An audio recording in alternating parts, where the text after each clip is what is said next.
नमस्ते दोस्तों, आप देख रहे हैं कर्पूरी ज्योति लाइव। अंतिम में सब्सक्राइब करना ना भूलें। आप जो है कि यूट्यूब, फेसबुक, ट्विटर, इंस्टाग्राम पर फॉलो कर सकते हैं। अंतिम में सब्सक्राइब करना ना भूलें। अभी जाति जनगणना आप लोग के गांव में हो रहा है, उस पर क्या कहेंगे? नहीं, जाति जनगणना होना चाहिए था, हो रहा है और हो भी रहा है। लेकिन जहाँ तक संवैधानिक मामला है, तो इसमें मुझे ये लगता है कि ये जाति जनगणना कराना ये राष्ट्रीय मामला है। ये जब तक राष्ट्र नहीं चाहेगा, जब तक नहीं होगा।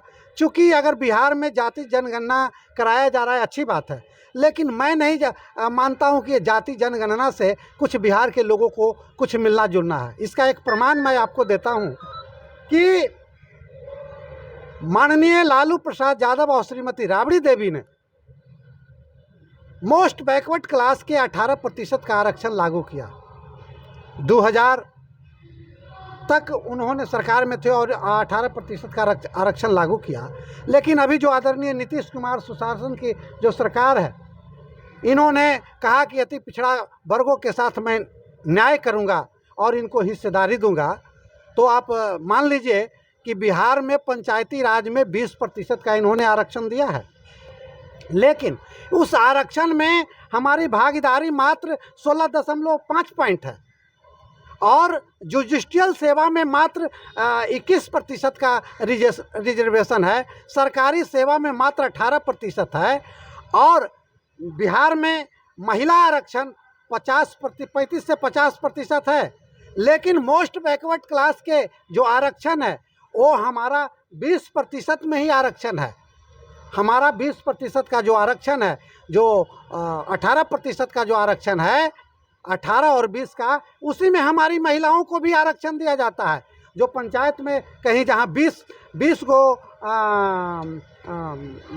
पंचायत है, वहाँ पर हमको 2 होना चाहिए हिसाबन, 2 हमारा महिला का और 2 हमारे पुरुष का, लेकिन मात्र 1 ही हो पाता है।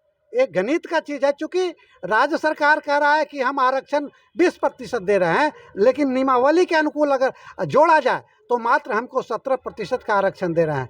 तो ये एक वोट का राजनीति हमारे बिहार के मुख्यमंत्री साहब कर रहे हैं। इस पे हमारे राष्ट्रीय जनता दल के नेता भी दिग्भ्रमित हो गए हैं। मैं नहीं समझता हूँ कि ये जातीय जनगणना से कुछ होने वाला है। एक पुनः इन्होंने बिहार के और जनता को, और ख़ास करके अति पिछड़ा के जनता को इन्होंने ठगने के काम करने के लिए एक जाति जनगणना के काम कर रहे हैं। क्योंकि इनका रिकॉर्ड है कि 2005 से अभी तक के सरकार में है माननीय नीतीश कुमार, लेकिन अति पिछड़ा वर्ग को कोई माने आरक्षण में इन्होंने कोई बढ़ोतरी नहीं किया है। अगर बढ़ोतरी किए हैं, आप लोग तो पत्रकार हैं, आप लोग को ज़्यादा जानकारी है। मैं इनके प्रवक्ता से, सरकार के जो अधीनस्थ व्यक्ति हैं, उनसे मैं इस पर चाहता हूं कि इसका माने श्वेत पत्र सरकार जारी करे कि मैं अति पिछड़ा वर्ग को वास्तव में उनकी संख्या के आधार पर आरक्षण में दे रहा हूं। हमारी आबादी, सरकार कहता है कि 33% है। बिहार में जो बंटवारा हुआ उसके बाद आरक्षण यहाँ मात्र 37% बिहार में आरक्षण अभी लागू है। 13% आरक्षण गवर्नमेंट सरकार और सामान्य वर्ग मिल के हमारा आरक्षण खा रहा है। उसमें बैकवर्ड क्लास के लोग भी आरक्षण को खा रहे हैं, लेकिन अति पिछड़ा वर्ग को अभी तक इन्होंने संवैधानिक आरक्षण देने की क्रिया प्रतिक्रिया नहीं किए हैं। और न उम्मीद किया जाता है कि आने वाले समय में इन्होंने कुछ करेंगे। लेकिन हमारे अति पिछड़ा के लोग पता नहीं कैसे सरकार का नाम जप रहे हैं। मैं तो ये चाहता हूँ कि कोई ऐसा समावेश बने, और नहीं इस समावेश को नहीं जो बन रहा है। इसीलिए मैं आम जनता से और अति पिछड़ा वर्ग से अपील करते हैं कि आने वाला चुनाव में, चूँकि हमको संवैधानिक अधिकार नहीं दे पाया है, आरक्षण नहीं दे पाया है, इसलिए हम लोग को नोटा बटन दबाना चाहिए।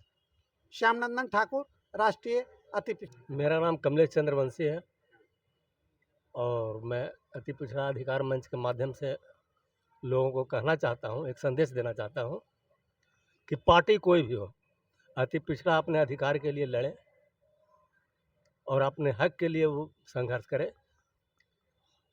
संघर्ष का यह एक उदाहरण भी जनगणना पर जो वर्तमान सरकार का जो फैसला है, अनुकरणीय है, सराहनीय भी है, लेकिन यह केवल अति पिछड़ों का ठगने का माध्यम है। जिसकी जितनी आबादी उतनी भागीदारी होनी चाहिए, वह नहीं हो पा रहा है। क्यों? यही हम लोग आपस में बटे हुए हैं। अति पिछड़ा वर्ग जो है विभिन्न अपने अपने दल में बटे हुए हैं, एक झंडे के नीचे नहीं आ पा रहे हैं। उसका लाभ मिल रहा है कुछ लोगों को, और जब तक यह होते रहेगा सफलता नहीं मिलेगी अति पिछड़ों को। जब पंचायत स्तर पर अति पिछड़ों को अधिकार मिला चुनाव में, उसी के तर्ज पर लोकसभा विधानसभा में भी होना चाहिए।